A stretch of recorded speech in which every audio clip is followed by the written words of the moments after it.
नमस्कार दोस्तों, स्वागत है आपका स्टडी फॉर सिविल सर्विसेज में। वीडियो को पूरा देखिए। कोई भी आपका फीडबैक है, कोई सजेशन है, तुरंत वीडियो में कमेंट करके जरूर बताइए। अच्छा लगे तो वीडियो लाइक जरूर कर लीजिए और ऐसे वीडियो लगातार फ्री में पाने के लिए चैनल को तुरंत सब्सक्राइब कर लीजिए और बेल आइकन को जरूर टैप कर लीजिए ताकि आगे भी सारे वीडियो आपको मिलते रहे। यूट्यूब में फॉलो करते हैं तो प्लीज ये वाला फ्री टेलीग्राम चैनल जरूर ज्वाइन कर लीजिएगा। सारे नोटिफिकेशन, सारे अपडेट यहीं पे आते हैं, ध्यान रखिएगा। स्टडी फॉर सिविल सर्विसेज का कोई भी पेड ग्रुप अगर आपको ज्वाइन करना है तो सिर्फ 856480560609797523864455 यही नंबर है हमारे, सिर्फ जहां पे कॉल या व्हाट्सएप कर सकते हैं। इंस्टाग्राम पे हमारा पेज जरूर फॉलो कर लीजिएगा, स्टडी फॉर सिविल .सर्विसेज है। ट्विटर पे हमको जरूर फॉलो कर लीजिएगा @study for civil। आज के इस वीडियो में हम यूनियन बजट 2022 को एक क्वेश्चन के फॉर्म में डिस्कस करेंगे। हम देखेंगे कि इस नए बजट में सरकार ने किस किस सेक्टर पर फोकस दिया है, साथ ही साथ किस किस सेक्टर से रिलेटेड सरकार कौन सी नई नीतियां लेकर के आई है काम करने के लिए। तो चलिए आगे बढ़ते हैं, क्वेश्चन के फॉर्म में इस पूरे टॉपिक को कवर करते हैं। हमारा क्वेश्चन कह रहा है give a critical analysis of union budget 2022-23, केंद्रीय बजट 2022-23 का आलोचनात्मक विश्लेषण दें।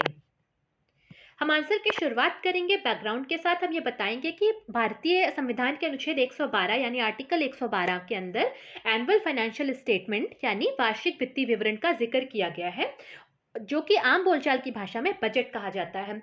बजट कोई कॉन्स्टिट्यूशन में मेंशन किया गया टर्म नहीं है। कॉन्स्टिट्यूशन में बजट वर्ड कहीं मेंशन नहीं किया गया है, ये आम बोलचाल की भाषा का वर्ड है। कॉन्स्टिट्यूशन में क्या मेंशन किया गया है? Annual financial statement.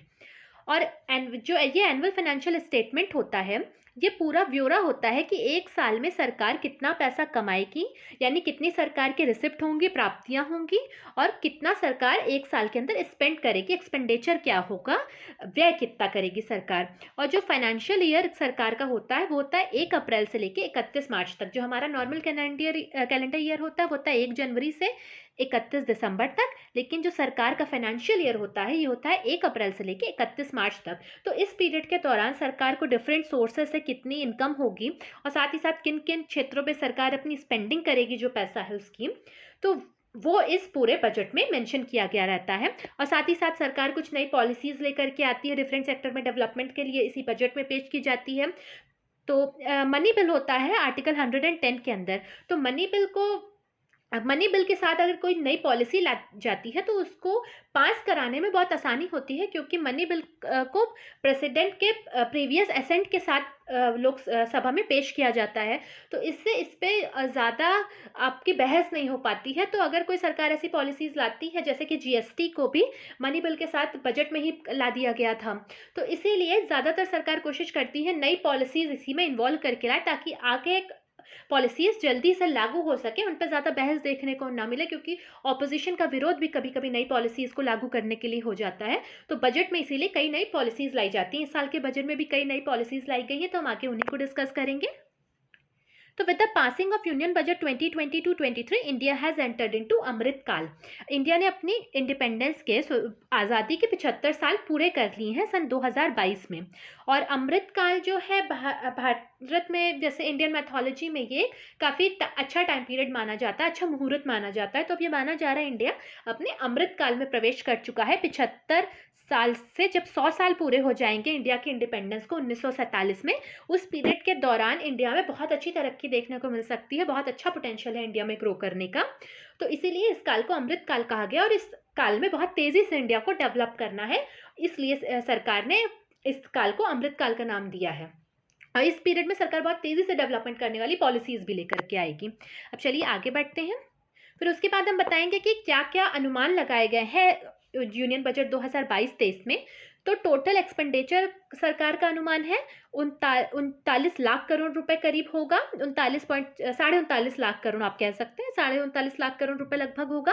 और टोटल जो सरकार को रिसिप्ट होगा, जो प्राप्तियां होंगी, वो होंगी करीब 23 लाख करोड़ रुपए। उधार के अलावा जो बोरोइंग करती है सरकार डिफरेंट सोर्सेज से, उन बोरोइंग्स के अलावा जो सरकार के फिक्स सोर्सेज हैं उनसे प्राप्तियां सरकार को होंगी 22.84 लाख करोड़ रुपए। और फिस्कल डेफिसिट यानी कि राजकोषीय घाटा अनुमानित है 6.4% of GDP for the financial year 2022-23। और ये जो 6.4% ऑफ जीडीपी फाइनेंशियल ईयर 2022 के लिए हमारा एस्टिमेट है, वो जो हमारा रिवाइज एस्टिमेट आए हैं 21-22 वाले, उसमें 6.9% है। आप ये भी पॉइंट याद रखिएगा, प्रीलिम्स के हिसाब से ज़रूरी हो सकता है। फिर हम देखेंगे कि चार कौन कौन सी प्रायोरिटीज़ हैं यूनियन बजट 2022-23 में। जो चार प्रायोरिटी सेक्टर्स कौन कौन से हैं जिस पे सरकार सबसे ज़्यादा फोकस करेगी, तो है पीएम गति शक्ति योजना। गति शक्ति योजना बेसिकली एक इंफ्रास्ट्रक्चर से रिलेटेड स्कीम है। इसका एम है कि एक वर्ल्ड क्लास लेवल का इंफ्रास्ट्रक्चर, मॉडर्न इंफ्रास्ट्रक्चर प्रोवाइड करना देश में। और इसके बेसिकली 7 इंजन हैं जो 7 सेक्टर्स में काम करेगी: रोडवेज में, रेलवेज में, एयरपोर्ट्स में, पोर्ट्स में, मास ट्रांसपोर्ट में, वाटरवेज में और लॉजिस्टिक्स सेक्टर को डेवलप करने में। तो ये 7 एरियाज़ में काम करेगी ताकि एक होलिस्टिक डेवलपमेंट हो सके इंडिया का इंफ्रास्ट्रक्चर की फील्ड में। और बजट में ये भी कहा गया है कि 2022-23 में करीब 25,000 किलोमीटर के हाईवे, नेशनल हाईवेज भी डेवलप किए जाएंगे। और एक लॉजिस्टिक्स हब बनेगा, 4 मल्टी मॉडल लॉजिस्टिक पार्ट बनेंगे। एक असम में पहला बन रहा है, ये भी आप याद रखिएगा। पहला multi modal logistic part Assam में बन रहा है। इस तरीके के 4 मल्टी मॉडल लॉजिस्टिक पार्ट भी बनाए जाएंगे अंडर भारतमाला परियोजना। तो कुल मिलाकर के गति शक्ति योजना पे फोकस के साथ सरकार का ये फोकस है कि इंफ्रास्ट्रक्चर के सेक्टर को बहुत अच्छे से डेवलप किया जाए। फिर उसके बाद इंक्लूसिव डेवलपमेंट हो, समावेशी विकास हो, यानी सरकार का ये एम है कि हर स्ट्रेटा सोसाइटी का, हर सेक्शन सोसाइटी का डेवलपमेंट का फ़ायदा उठा सके, सबको डेवलपमेंट देखने को मिले, एक इंक्लूसिव डेवलपमेंट हो। तो सबके लिए स्कीम लाई जा रही है। उसके बाद है investment, productivity enhancement, sunrise opportunity, energy transition और क्लाइमेट चेंज पर फोकस किया जाएगा। यानी प्रोडक्टिविटी एनहांसमेंट के लिए हमारी पीएलआई स्कीम हो गई, सनराइज अपॉर्चुनिटीज़ के लिए भी पीएलआई स्कीम है हमारी, एनर्जी ट्रांजिशन पे ध्यान दिया जाएगा, क्लाइमेट चेंज को ध्यान में रखते हुए योजनाएं बनाई जाएंगी। साथ ही साथ फाइनेंसिंग ऑफ इन्वेस्टमेंट्स को फाइनेंस किया जाएगा, वित्त पोषण किया जाएगा निवेशों का। ये भी एक सरकार का फोकस पॉइंट है। फिर हाइलाइट्स क्या है, मेन स्कीम्स क्या क्या है बजट की। अब हम अपने मेन पॉइंट पे आते हैं, इसे डिस्कस करते हैं। तो जैसे हमने डिस्कस किया, पीएम गति शक्ति योजना यानी कि इंफ्रास्ट्रक्चर के सेक्टर में सरकार डेवलपमेंट कर रही है काफ़ी ज़्यादा। अब इसमें हमने पहले डिस्कस किया जैसे कि नेशनल हाईवेज बनाए जाएंगे 25,000 किलोमीटर के, साथ ही साथ 4 मल्टी मॉडल लॉजिस्टिक पार्क्स बनाए जाएंगे। फिर 400 नई वंदे भारत ट्रेन्स चलाई जाएंगी। और साथ ही साथ जो हिली रीजन से होते हैं हमारे, वहाँ पे रोपवे सर्विसेज प्रोवाइड की जाएंगे, जिसे कि पर्वतमाला का नाम दिया गया है नेशनल रोपवे डेवलपमेंट प्रोग्राम के अंतर्गत। तो ये भी हमारा इंफ्रास्ट्रक्चर डेवलपमेंट में आता है। फिर 1 स्टेशन 1 प्रोडक्ट स्कीम लॉन्च की जाएगी, 1 डिस्ट्रिक्ट 1 प्रोडक्ट की तर्ज पे। इससे होगा क्या, जो उस पर्टिकुलर स्टेशन के आसपास जो लोकल बिजनेसेस हैं, छोटे बिजनेसेस, उन्हें काफ़ी प्रोत्साहन मिलेगा। तो ये और 60 लाख नए जॉब्स क्रिएट होंगे प्रोडक्शन लिंक्ड इंसेंटिव स्कीम से। हम पिछले वीडियो में production linked incentive scheme discuss कर चुके हैं। तो उसी के ज़रिए इस नए बजट में भी सरकार ने 60 लाख नए जॉब अपॉर्चुनिटीज़ 14 सेक्टर्स में क्रिएट करने की बात की है। फिर किसान ड्रोन्स इस्टेब्लिश किए जाएंगे, किसान को ड्रोन्स के ज़रिए मदद पहुँचाई जाएगी। साथ ही साथ उद्यम, ई श्रम, नेशनल करियर सर्विस और असीम पोर्टल्स को इंटरलिंक किया जाएगा। इससे क्या होगा कि अगर किसी को जॉब पाना है तो वो जा करके एक इंटरलिंक्ड, एक यूनिफाइड पोर्टल बन जाएगा, एक ही पोर्टल हो जाएगा जिस पे आसानी से अपना एक रोज़गार ढूंढ सकता है। तो इससे भी एम्प्लॉयमेंट अपॉर्चुनिटीज़ बढ़ाई जा रही, लोग अपने आप ढूंढ पाएंगे अपनी एम्प्लॉयमेंट अपॉर्चुनिटीज़ और अपना एम्प्लॉयड हो सकेंगे। तो अनएम्प्लॉयमेंट रेट को घटाएगा। फिर उसके साथ डिजिटल इकोसिस्टम बनाया जाएगा स्किलिंग के लिए। और ये देश स्टैक ई पोर्टल नाम का एक पोर्टल लॉन्च किया गया है। इसमें क्या होगा कि लोगों को कौशल विकास के लिए, या जो मतलब जिनके पास कोई भी स्किल नहीं है, कोई भी कौशल नहीं है, तो उनको स्किल करने के लिए, उनको स्किल प्रोवाइड करने के लिए भी ये पोर्टल है। साथ ही साथ जिनके पास कोई स्किल है पहले से, वो और अपग्रेड करना चाहते हैं अपनी स्किल्स को, तो उनके अप स्किलिंग की भी सुविधा इसमें होगी। साथ ही साथ जो वापस से उसी चीज़ को सीखना चाहते हैं या किसी वजह से वो पूरी तरह नहीं सीख पाए, या वापस से वो अपना स्किल्स को स्ट्रॉन्ग करना चाहते हैं वापस उसी स्किल को, तो उनके लिए रीस्किलिंग की भी सुविधा उपलब्ध कराई जाएगी देश स्टैक ई पोर्टल पर। फिर सक्षम आंगनवाड़ी बनेंगे, जो to provide integrated benefits to women and children. अब सक्षम आंगनवाड़ी और पोषण 2.2 स्कीम क्या है, हम आगे आने वाले लेक्चर्स में कवर करते रहेंगे। और सक्षम आंगनवाड़ी बेसिकली जो हमारा इंटरनेट से जुड़े हुई सुविधाओं से लैस आंगनवाड़ी किए जाएंगे, जिससे कि एक इंटीग्रेटेड बेनिफिट मिल सके वुमेन एंड चिल्ड्रन को। और साथ ही साथ अभी पोषण 2.0 पहले लॉन्च किया जा चुका है, जो हम आगे आने वाले वीडियो में ज़रूर डिस्कस करेंगे। फिर उसके बाद है PM development initiative for north east region, PM divine करके नॉर्थ ईस्टर्न रीजन के लिए, पूर्वोत्तर क्षेत्रों के लिए एक योजना लाई गई है इस बजट में। फिर वाइब्रेंट विलेजेस प्रोग्राम, यानी उत्तरी सीमावर्ती जो गांव है, जो नदर्न इंडिया के जो वो विलेजेस हैं जो किसी इंटरनेशनल बॉर्डर के पास हैं, उनके लिए वाइब्रेंट विलेजेस प्रोग्राम लाया गया। और स्पेशली ये प्रोग्राम लाया गया है जो चाइनीज़ अग्रेशन हो रहा है हमारे रीजन्स में, जो बॉर्डर्स लगते हैं चाइना के साथ, वहाँ पे उसे टैकल करने के लिए लाया है। क्योंकि चाइना ये सोच रहा है कि हमारे एरिया में डेवलपमेंट करके हमारे लोगों का ब्रेन वॉश कर सके, तो सरकार ये चाहती है कि उन विलेजेस में ऐसी एमिनिटीज़ प्रोवाइड कर दी जाएँ, ऐसी सुविधाएं प्रोवाइड कर दी जाएं कि लोग चाइना की तरफ हमारे लोग इंक्लाइन ना हो सकें। तो उसी तरीके के हमारे एरियाज़ के लिए ये प्रोग्राम लाया गया। पर हाँ, जो भी हमारे बॉर्डरिंग रीजन्स हैं, विलेजेस हैं, उन सब पे ये लागू होगा। फिर gift IFSC world class foreign universities बनेंगी गिफ्ट सिटी में। अब आप नीचे कमेंट सेक्शन में बताइएगा कि गिफ्ट सिटी कहाँ बन रहा है। और गिफ्ट सिटी में गिफ्ट IFSC विश्व स्तरीय विश्वविद्यालय बनाए जाएंगे। ये हमारा एजुकेशन के सेक्टर में ये काम किया जाएगा। फिर इंटरनेशनल आर्बिट्रेशन सेंटर सेटअप किए जाएंगे। रिजर्व बैंक ऑफ इंडिया लाने वाला है digital currency, digital rupee. National tele mental health programme, quality mental health services के लिए। मेंटल हेल्थ पर भी ध्यान दिया गया सरकार ने। अब जैसे कि अभी पिछले लॉकडाउन के समय से लोगों में मेंटल हेल्थ के इश्यूज बहुत देखने को मिल रहे हैं, तो इन सारे बातों को ध्यान में रख करके सरकार मानसिक स्वास्थ्य सेवाओं के लिए भी अब कदम उठा रही है। तो इस वाले बजट में 2022-23 के बजट में इस बात का जिक्र हुआ है और सरकार ऐसी स्कीम भी लेकर के आया। फिर हमारे पासपोर्ट बनेंगे, जो पासपोर्ट्स हैं उनमें चिप्स लगाई जाएंगी और उसमें फ्यूचरिस्टिक टेक्नोलॉजी का यूज़ किया जाएगा।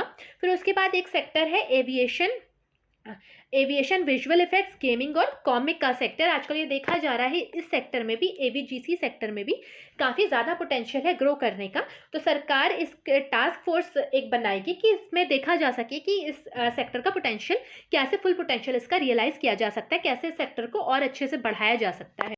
हम आगे बढ़े उससे पहले मैं आपको इन्फॉर्मेशन देना चाहती हूँ कि स्टडी फॉर सिविल सर्विसेज के पेड ग्रुप्स स्टार्ट हो चुके हैं UPPSC प्रीलिम्स और मेंस 2022 के लिए। तो आप नीचे दिए गए नंबर्स पे कॉल करके जानकारी ले सकते हैं। इन ग्रुप्स में आपको फुल गाइडेंस दी जाएगी, सारा स्टडी मटेरियल प्रोवाइड किया जाएगा, 1-to-1 गाइडेंस के साथ आपकी सारी क्वेरीज को सॉल्व किया जाएगा, आपकी मेंस आंसर राइटिंग प्रैक्टिस भी करवाई जाएगी और आपके आंसर्स को रिव्यू भी किया जाएगा।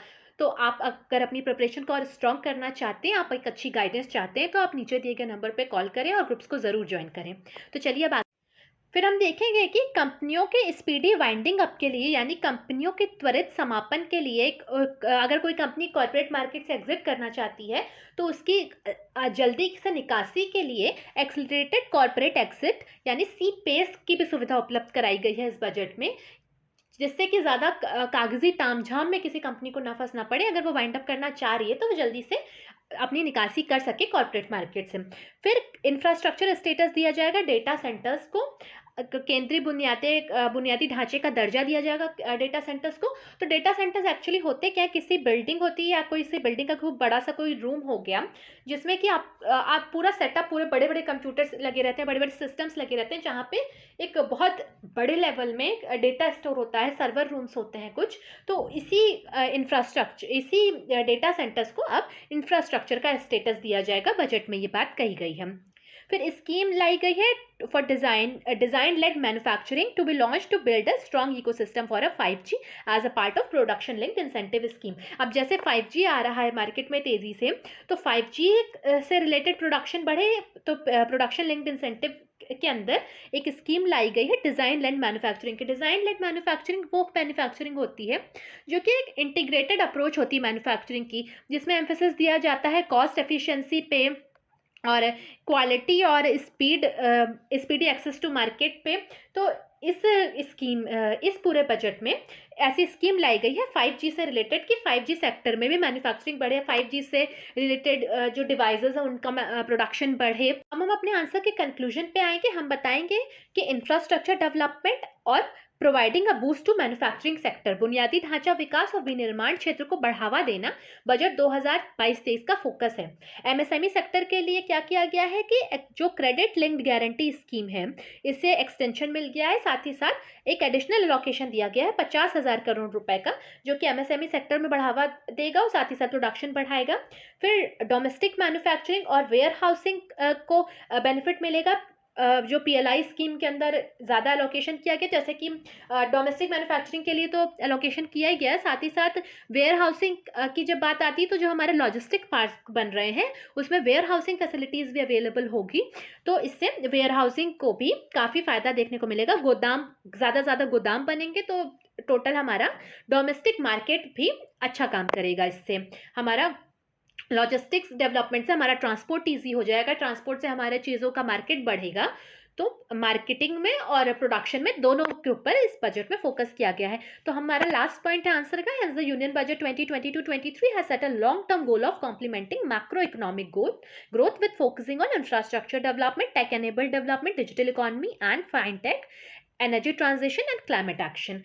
तो 2022-23 के बजट में बुनियादी ढांचे के विकास, तकनीकी सक्षम विकास, डिजिटल अर्थव्यवस्था और फिनटेक, ऊर्जा संक्रमण और जलवायु कार्रवाई पर ध्यान केंद्रित करते हुए मैक्रो ग्रोथ को पूरा करने का दीर्घकालीन लक्ष्य तैयार किया है। इस बजट के बारे में ये कहा जा रहा है कि इसमें सरकार का विजन एक लॉन्ग टर्म विजन है, साल भर के लिए नहीं, कि आने वाले बहुत लंबे समय के लिए सरकार ने इस बजट से रिलेटेड नीतियां बनाई हैं जो आने वाले जो 25 साल है भारत का अमृत काल है, इसमें भारत को बहुत growth दिलवाएंगी।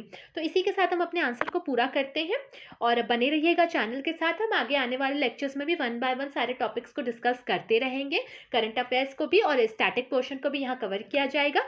Thank you for watching, मिलते हैं नेक्स्ट वीडियो में।